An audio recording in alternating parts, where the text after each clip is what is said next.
South ఇండియాలోనే biggest sorry store మన Varahi silks మన విజయవాడ ఎంజీ రోడ్ లో December 4వ తారీఖున ఘన ప్రారంభం. అన్నీ యాక్సెప్టెడ్. బట్ రవి దుగ్గిరాల్ అనే వ్యక్తి చదువు అయిపోయిన తర్వాత 2 సంవత్సరాలు జాబ్ చేసి లైఫ్ ఇంకా ఇలా వెళ్ళే స్టేజ్. ఆ టైంలో సుజిత్కి ఎందుకు మెసేజ్ చేశాడు? ఫణీంద్ర నాసిటీకి ఎందుకు మెసేజ్ చేశాడు?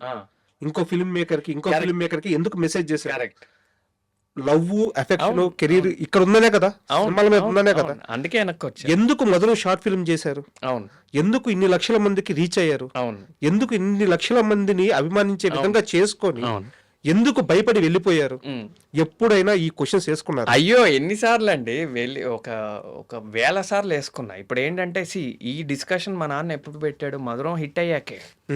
ఎందుకు ఆయనకు అర్థమైపోయింది, వీడు జనాల్లోకి వెళ్ళిపోయాడు, వీడికి ఆ పిచ్చి అంటుకుంది, ఇంకా వీడిని మనం ఇప్పుడు ఆపకపోతే వీడు ఇంకా పూర్తిగా అందులో కొట్టుకుపోతాడని. అండ్ ఇది బ్రేకప్, అఫ్ కోర్స్ నేను బ్రేకప్ గురించి చెప్పట్లేదు. There is a reason I don't mention about breakup very often, because I'm married now. అది పొలిటికలీ కరెక్ట్ కాదు. I have to go back to my wife కదా. మీరు ప్రాక్టికల్గా ఆలోచించండి. సో పాయింట్ ఏంటంటే that break played a very major role. Okay, along with my dad. Because ఇప్పుడు ఆ టైంలో నాకు మేజర్ పిల్లర్స్ ఎవరండి? అప్పుడు తను నా గర్ల్ ఫ్రెండ్ అప్పుడు, అండ్ మై ఫాదర్. ఇప్పుడు ఒక మనిషికి అంతకంటే మేజర్ పిల్లర్స్ ఏముంటుంది? గర్ల్ ఫ్రెండ్ అంటే మగాడికి అప్పోని girlfriend, father, mother, friends, and మన ఓన్ పర్సనల్ థింగ్. ఆమె అవుట్ రైట్ నాకు బ్రేకప్ అవ్వడానికి 90% రీజన్ ఇదే. సినిమా పిచ్చి. ఓకే, అంటే నీకు స్టెబిలిటీ ఉండదు, నిన్ను నమ్ముకుంటే ఇంకా నా బతుకు బస్ స్టాండే టైప్లో అప్పట్లో ఆ అమ్మాయి. ఆమెని నేనేం తప్పు పట్టట్లేదు, తను చేయిస్తాను, కరెక్ట్. అండ్ తను అన్నది కూడా వాస్తవమే, కరెక్ట్. ఎందుకంటే ఇప్పుడు she has to put up with all that instability కదండి. ఆ ప్రెజెంట్ తన మీద కదా, ఆబ్వియస్లీ. ఓకే, బ్రేకప్ అయిపోయింది బ్రేకప్. ఓ పక్క నాన్న ఇలా అంటున్నాడు, ఓ పక్క మధురం బంపర్ హిట్ అయిపోయింది, మెసేజ్లు వస్తున్నాయి. ఓ పక్క ఆఫీసోడు పిలిచి మరి ఆఫీసోడే పిలిచాడు, నేనేం వెళ్ళలేదండి. ఆఫీసోడే పిలిచి సింగపూర్ వెళ్తావా అన్నాడు. నేను ఏ రోజు అడగలే అబ్రాడ్ వెళ్తాను. ఇన్ఫ్యాక్ట్ నేను అబ్రాడ్ వెళ్ళకూడదనే ఉండేది నాకు చిన్నప్పటి నుంచి. నాకు ఇండియా అంటే చాలా ఇష్టం. ఓకే, అంటే అబ్రాడ్లో ఉండే comfort, luxury, I love abroad also, but heart is in India. అంటే నా ఫ్రెండ్స్ అప్పటికే ఎంఎస్ వెళ్ళిపోతున్నారు. ఓకే, మనందరు ఫ్రెండ్స్ లాగా. ఓకే, మనం కూడా వెళ్దామనే థాట్ ఎప్పుడు రాలేదు నాకు. ఏదైనా ఇక్కడే ఉందాం, ఇక్కడే కావాలంటే మాస్టర్స్ చేయాలంటే ఎంబీఏ చేసుకుందాం, ఐఐఎంకో దేనికో వెళ్ళి. నేను చెప్పేది ఏంటంటే, ఇప్పుడు ఎక్స్ గర్ల్ ఫ్రెండ్ కానీ, ఇప్పుడు ఫాదర్ కానీ, నా ఫ్రెండ్స్ కానీ, ఆఫీస్ వాడు కూడా నువ్వు సింగపూర్ అవకాశం ఇస్తా, వెళ్తావా వెళ్ళవా, ఒకటే క్వశ్చన్ అడుగుతారు. అండ్ ఇక్కడ నాకు ఏం చేయాలో అర్థం కావట్లేదు. This is uncertain. అండ్ నాకు భయం వేసింది. ఇప్పుడు పాయింట్ ఏంటంటే అండి, పిచ్చున్న చోటే భయం ఉంటుందండి. ఓకే, మనం ఇంకా దిగితే అదే ఇంకొకసారి ఒక స్టెప్ వేస్తే ఇంక వెనక్కి రాలేము. మధురం సక్సెస్ చూశాక ఇంకా స్టెప్ వేస్తే సినిమాలే చెయ్యాలి, కరెక్ట్. ఓకే, ఇంకొకసారి సినిమా వైపు వెళ్తే ఎలా? అవును, నా దగ్గర డబ్బులు లేవు. ఇప్పుడు నా దగ్గర డబ్బులు ఉన్నాయండి, నా డబ్బులు నా దగ్గర ఉన్నాయి. ఇప్పుడు మీకు లాజికల్గా చెప్తా, ఎంతమంది నన్ను కోప్పడినా నువ్వు ఎందుకు వెళ్ళిపోయావు, బంగారపు కెరియర్ని వదిలేసి అంటారు. ఏంటి బంగారపు కెరియర్ అంటే? నువ్వు పెద్ద హీరో అయిపోయాడు, నువ్వు ఎందుకు వదిలేసావు? నువ్వు ఇంత మంచి పర్ఫార్మర్వి, నీకు ఇంత టాలెంట్ ఉండి నువ్వు ఎందుకు వదిలేసావు? Okay, etcetera etcetera. ఓకే, నా దగ్గర డబ్బులు లేవండి, నేనేం చేస్తాను? ఇప్పుడు మనం సస్టైన్ చేసుకోవడానికి మనకు డబ్బులు కావాలా? డబ్బులు మీకు ఫ్యామిలీ అన్న ఇవ్వాలి, మీ దగ్గర ఉండాలి. Okay, I don't come from a wealthy background. I'm very clear about it, and I mentioned it several times. I come from a good family which has strong academic background, but I don't come from a wealthy family. I come from a very normal middle class family. చదువునే నమ్ముకున్న family, డిగ్రీలనే నమ్ముకున్న family. Okay, next ఇప్పుడు ఒక 5 సినిమాలు నేను remuneration తీసుకోకుండా నేను చేయగలను, లేదా నేను ఒక 2-3 ఏళ్ళు నేను ఖాళీగా ఉండగలను. నా దగ్గర డబ్బులు ఉన్నాయి కాబట్టి, సేవింగ్స్ ఉన్నాయి కాబట్టి, కొంచెం ఇన్వెస్ట్మెంట్స్ ఉన్నాయి కాబట్టి. అప్పుడు నా దగ్గర ఏమున్నాయి? సో అందువల్ల ఇప్పుడు ఈ వేల సార్లు ఎందుకు వదిలేసా అని అడుక్కుని నాకు తర్వాత ఆన్సర్ వచ్చింది. నేను ఎందుకు వదిలేసా, నాకు ధైర్యం లేదు, నా దగ్గర డబ్బులు లేవు, నాకు సపోర్ట్ లేదు, నేను ఒక్కడనే ఎలా చేస్తాను, నాకు గాడ్ ఫాదర్ లేడు, వాట్ ఎవర్. సో నేనేమంటున్నా అంటే అండి, ఈ భయాలు నాకు ఉండేవంటున్నా. ఇప్పుడు ఎందుకు లేవో నేను చెప్తా. బికాస్ ఆ పిచ్చి ఈ భయాలను ఓవర్ రైడ్ చేసేస్తుంది. ఇప్పుడు నాకు భయాలు లేవు. ఓకే, నేను షూర్ షాట్ అబ్రాడ్ నుంచి లాజికల్గా మాట్లాడితే ఇప్పుడే ఎక్కువ భయపడాలండి. ఎందుకంటే నేను చాలా పెద్ద జాబ్ వదిలేసుకున్నాను. అప్పుడు నాకు అంత పెద్ద జాబ్ లేదు అప్పట్లో, మధురం టైంలో. ఇప్పుడే పెద్ద జాబ్ వదిలేసుకున్నా. ఇప్పుడే నేను ఎక్కువ సాక్రిఫైస్ చేశా, పర్సనల్ లైఫ్ కానీ, నా ఫైనాన్షియల్ కంఫర్ట్ కానీ, అండ్ అబ్రాడ్లో ఉండే కంఫర్ట్ కానీ. ఇప్పుడే నేను పెద్ద పొజిషన్ వదిలేసుకున్నా. సో లాజికలీ ఇప్పుడే భయపడాలి ఎక్కువ. యాక్చువల్గా నా నెక్స్ట్ క్వశ్చన్ కూడా ఇది. ఎన్ని సంవత్సరాలు ఉన్నారు అబ్రాడ్లో మీరు? నేను 7 to 8 years ఉన్నాను. 7 to 8 years. లాస్ట్ పే ఎంత మీది చెప్పొచ్చా? చెప్తా అండి. నేను close to 1 crore per annum. Per annum 1 crore. Yeah, close to 1 crore. అదే I said no to that offer. I had that offer. అది తీసుకుని ఉంటే క్లోజ్ టు 1 crore. అది వదిలేసి యా ఇండియాకి వచ్చి సినిమాల్లో ట్రై చేస్తాను అన్నప్పుడు నాకు తెలిసి అందరికంటే ఎక్కువ భయపడాల్సింది మీ వైఫ్. అసలు భయపడలేదు. ఎలా అంటే ఎగ్జాక్ట్లీ అది 50% రీజన్ అదే అండి. అప్పుడు ఎవరైతే భయపడ్డారో ఇప్పుడు ఆపోజిట్. నువ్వు ఇన్ఫ్యాక్ట్ చెయ్యి, నీకు నచ్చింది నువ్వు చెయ్యి. ఒకటే అడిగింది నన్ను, నువ్వు ఫెయిల్ అవుతే డిప్రెషన్లోకి వెళ్ళకు.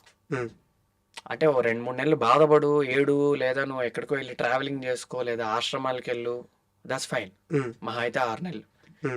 డిప్రెషన్ వేరు కదండి. ఫర్ ఎగ్జాంపుల్ ఇప్పుడు బ్రేకప్ అయితే అందరూ బాధపడతారు, బట్ కొంతమంది డిప్రెషన్లోకి వెళ్ళిపోతారు కదా. అట్లా నువ్వు ఫెయిల్ అయితే డిప్రెషన్లోకి వెళ్ళకు, ఎందుకంటే ఫెయిల్ అయ్యే ఛాన్సెస్ చాలా ఎక్కువ. ఓకే, నువ్వు డిప్రెషన్లోకి వెళ్ళవు అని నాకు హామీ ఇస్తే నాకేం ప్రాబ్లం లేదు అన్నారు, అంటే మై వైఫ్. ఓకే, సో ఇప్పుడు అది నాకు నిజంగా ఒక కొండంత బలం కదా. అంతే కదా. సో ఇప్పుడు ఏంటంటే అండి, ఆ బలం నాకు ఇప్పుడు ఉంది. అంటే సైకలాజికల్ స్ట్రెంగ్త్ అది. I don't feel lonely, I don't feel alone in this journey. Okay, నన్ను నమ్మే వాళ్ళు ఒకళ్ళు నా ఇంట్లో ఉన్నారు, ఎవరు నమ్మినా నమ్మకపోయినా. ఓకే, అదే మనిషికి చాలా సూపర్ కదా. అసలు మనిషికి అదొకటి చాలండి. అండ్ యాక్చువల్గా ఇందాక మీ వైఫ్ గురించి ప్రస్తావన వచ్చి మనం టాపిక్ ఇటు వచ్చేసాము. పేరు చెప్తారా మీ వైఫ్ నేమ్? నేను కొంచెం I keep my personal life, just name చెప్తారా? నేమ్ అదే అంటే she's not very comfortable, but her name is Lalitha. Okay, ఒక ప్రామిస్ చేశారంట మీరు. అది యాక్చువల్గా మీరు ప్రెస్ మీట్లో కూడా చెప్పారు. నీకు రిటైర్మెంట్ ఇచ్చే సంపాదిస్తాను అని చెప్పి ప్రామిస్ చేశారు. అవును, చేశా. ఏ సందర్భంలో ఇచ్చారు, అసలు ఏం నడిచింది ఆ రోజు? అంటే ఏంటంటే అండి, నేను అనవసరంగా ఎక్కువ ప్రామిస్ చేశానేమో అని 1-2 సార్లు అనుకున్నా, బట్ అదే ఒక ఫీల్డ్లోనే చేశా. నాకు ఆ కన్వర్జేషన్ అదే కన్వర్జేషన్ ఏంటంటే, అంటే ఆమెను ఒప్పించడానికే అండి ఇక్కడికి రావడానికి. అంటే ఆమె ఆల్రెడీ ఒప్పేసుకుంది. ఓకే, ఏదో మన పిచ్చి కొద్దీ ఇంకో ఎక్స్ట్రా హామీ లాగా, ధైర్యం అయితే ఇవ్వాలి కదా. ధైర్యం లాగా. అంటే ఎవరికి ఏం భయాలు ఉంటాయో మనకు తెలియదండి. కొన్నిసార్లు భయాలు వాళ్ళకి లేకపోవచ్చు, లేదా ఉన్నా చెప్పకపోవచ్చు బయటికి. ఎందుకంటే వాళ్ళు మనకి భయం చెప్తే మనల్ని ఎఫెక్ట్ అవుతుందేమో అనే ఫీలింగ్ కూడా వాళ్ళకు ఉండదు. భయం లేకుండా ఎవరికి ఉండదండి, ఎవరికి. ఎస్పెషల్లీ మన వెల్ విషర్స్కి ఎందుకు ఉండదు భయం? ఖచ్చితంగా వెల్ విషర్స్కే, వాళ్ళకే ఎక్కువ కదా, వాళ్ళకే ఎక్కువ ఉంటుంది. ఓకే, సో నీకెందుకు, నువ్వు నన్ను నమ్ము, నేను నిలబడతా. ఒక్కసారి నిలబడితే లైఫ్ టైం సరిపడా ఫేమ్ కానీ, డబ్బు కానీ, స్టెబిలిటీ కానీ వచ్చేస్తుంది. నువ్వు నన్ను నమ్ము. ఇది మనం ఒక కన్విక్షన్తో చెప్తే అవతల వాళ్ళకి ఒక ధైర్యం వస్తుంది కదా. అయితే మన కాన్ఫిడెన్స్ నుంచి అవతల వాడికి ధైర్యం వస్తుందండి. సో ఆ కాన్వర్జేషన్లోనే, అంటే జనరల్గా సినిమాను ఒప్పించే కాన్వర్జేషన్ అంతా అయిపోయాక ఫైనల్గా లాస్ట్ పంచ్ లాగే చేశా. ఓకే, లాస్ట్ పంచ్ మందైతే ఆ కిక్కే వేరులాగా, లాస్ట్ పంచ్ లాగా ఇలా కాన్వర్జేషన్ అయిపోయింది, నువ్వు అలా వెళ్ళిపోతున్నా, ఏదో సినిమాటిక్ సీన్ లాగా మళ్ళీ వెనక్కి తిరిగి ఆఖరిగా ఓ మాట, అలా మధురంలో చెప్పినట్టు ఆఖరిగా ఓ మాట, ఇగో ముద్దుగా వెండి అనే పిలిచినా బంగారం కొనిస్తా అని. ఇప్పుడు మెటఫర్ అదే కదా. నువ్వేం కంగారు పడుకు, నీకు నేను ఆ జూబ్లీస్ లైఫ్ కావాలా, నీకు లగ్జరీ కావాలా, నీకు కార్ కావాలా, అంటే పాపం ఆమెకేమో అవి అక్కర్లేదు. నేను అనేది అవన్నీ సినిమాలో పాసిబుల్, సక్సెస్ అవుతాయి. So don't worry about materialistic success. I'm going to make it big, నీకు రిటైర్మెంట్ ఇచ్చేస్తా అని చెప్పా. అది అది ఎగ్జాక్ట్ కాంటెక్స్ట్. మీ లైఫ్ మీద ఫణీంద్రనాథ్ శెట్టి గారి ప్రభావం ఎంత ఉందంటే ఏం చెప్తారు? చాలా గట్టిగా ఉందండి. ఎందుకంటే ఫస్ట్ ఆఫ్ ఆల్ నేను సినిమాని చూసే విధానము డెఫినెట్లీ ఆయన నుంచి చాలా ఇన్ఫ్లుయెన్స్ అయ్యా నేను. అంటే సినిమాని చూసే విధానం as audience first, okay. Then ఆర్ట్ని చూసే విధానం కూడా. ఇప్పుడు అంటే ఆర్ట్ అంటే ఇప్పుడు యాక్టింగ్ అనే ఒక ఆర్ట్ని చూసే విధానం అవ్వచ్చు, లేదా కథను చూసే విధానం అవ్వచ్చు. I have very strong influence of Mr. Fanindra on me, okay. mainly when it comes to cinema and art. Okay. Okay. Personal influence కూడా, పర్సనల్ ఇన్ఫ్లుయెన్స్ నేను ఎగ్జాక్ట్ ఫ్రేమ్ చేయడానికి ట్రై చేస్తున్నా. ఏ విధంగా ఉందంటే, ఒకటి బుక్స్ అండ్ రీడింగ్, దానికి అతను ఇచ్చే ఇంపార్టెన్స్ చాలా ఎక్కువ చదువుతారు కదా. చాలా విపరీతంగా. So he acted as a catalyst or ఒక చిన్న ట్రిగ్గర్ లాగా. నేను కూడా ఎక్కువ రీడింగ్లోకి, కొంచెం లిటరేచర్లోకి దిగడానికి అతను ఒక చిన్న క్యాటలిస్ట్లా నాకు హెల్ప్ అయ్యాడు. సూపర్. యా. సో ఎందుకంటే ఇప్పుడు ఇక్కడ కొంచెం మనం జూమ్ ఇన్ చేస్తే, అంటే మధురం కానీ 8 వసంతాలు కానీ, అతను రాసే పాత్రలు కూడా నా మీద చాలా ఇన్ఫ్లుయెన్స్ చూపించాయి. ఇప్పుడు అవి చేసింది నేనే కదా. ఇప్పుడు మధురంలో మాటలు చెప్పి పడేసింది నేనే, ఇక్కడ ఒక ఉన్నతమైన ఫిలాసఫీతో బతికింది సంజయ్నే. కాబట్టి ఆయన రాసిన క్యారెక్టర్స్ ప్లే చేసిన ప్రతిసారి నాలో చాలా చేంజెస్ జరిగాయి. సూపర్. ఓకే. సో అది చాలామంది యాక్టర్స్ చెప్తారు, కొన్ని క్యారెక్టర్స్ ప్లే చేసినప్పుడు లేదా కొన్ని కథలు రాసినప్పుడు వాళ్ళలో కొన్ని చేంజెస్, వాళ్ళు కొన్ని అంటే this character taught me something అంటే. చాలా తక్కువగా జరుగుతాయి యాక్టర్స్ లైఫ్ లో. సో అదేంటంటే అండి, సో అది I'm grateful to him because he gave me those memorable characters. But ఇంకోటి అదే మనం క్యారెక్టర్ నుంచి నేర్చుకుందండి. ఇప్పుడు సంజయ్ క్యారెక్టర్ నేను చేస్తున్నప్పుడు నేను లవ్ గురించి నేను చాలా నేర్చుకున్నా. ఆ క్యారెక్టర్ నేను ప్రిపేర్ అవుతున్నప్పుడు. ఎందుకంటే ఆ క్యారెక్టర్ ప్రిపేర్ అయ్యే ప్రాసెస్లో నేను చదివిన బుక్స్ ద్వారా, శ్రీ బుక్స్, చలం బుక్స్, ఇంకా వేరే యండమూరి వీరేంద్రనాథ్ గారి బుక్స్, ఇంకా చాలా బుక్స్ చదవడం ద్వారా, అలా ఆలోచించడం ద్వారా. అండ్ అతను వేశ్య గురించి రాస్తాడు, రాణిమాల. Okay. I did so much of research on prostitutes, sex workers, NGOs who work for benefits or betterment of sex workers, to understand their practical difficulties. నేను ఒక వేశ్య క్యారెక్టర్కి అంత కనెక్ట్ అయ్యా అంటే, వేశ్య లైఫ్ ఎలా ఉంటుందో నాకు తెలియాలి కదా. అంటే డీప్ లెవెల్లో అండి. ఇప్పుడు మన సినిమాల్లో చూడడం వేరు, ఇప్పుడు మన చుట్టుపక్కల ఎవరు వేశ్యలు ఉండరు కదండి మన రెగ్యులర్ లైఫ్లో. చాలా మెటీరియల్ నేను గ్యాదర్ చేశా. ఇప్పుడు ఆ ప్రాసెస్లో మనం ఇంకా చాలా నేర్చుకుంటాం కదా. అంటే ఒక ఎంపతి అవ్వచ్చు. ఓహో, డౌన్ ట్రాడన్ సొసైటీ ఇలా ఉంటుందా, సెక్స్ వర్కర్స్ ఇలా ఉంటాయి. ఇప్పుడు కొన్ని ఏంటంటే నాకు స్టోరీస్, సూసైడ్స్ గురించి నేను చాలా రీసెర్చ్ చేశాను. ఎందుకు, ఇప్పుడు ఇతను రాణిమాల్ని సూసైడ్ చేసుకుంది అనే యాంగిల్కి అతను కదిలిపోయి క్లైమాక్స్ మార్చి రాస్తాడు. ఫర్ ఎగ్జాంపుల్ ఆ చిన్న సీన్లో అది చెప్తాడు కదా, నేను క్లైమాక్స్ మార్చి ఎందుకు, I want to give hope అని. సూసైడ్స్ గురించి నేను చాలా స్టడీ చేశాను. సో ఇప్పుడు ఫణీంద్ర ఇన్ఫ్లుయెన్స్ అంటే నేను సెపరేట్గా ఫణీంద్ర ఇన్ఫ్లుయెన్స్ అని నేను సెపరేట్ చేయలేను. ఎందుకంటే ఫణీంద్ర రాసిన క్యారెక్టర్సే కదా ఇవి. అవును. ఇప్పుడు సంజయ్ ఎవరు, అతని నుంచి వచ్చింది. మధురం రవి ఎవరు, అతని నుంచి వచ్చింది. అంటే ఇట్స్ అన్ ఎక్స్టెన్షన్ ఆఫ్, ఇప్పుడు Sanjay is an extension of funny.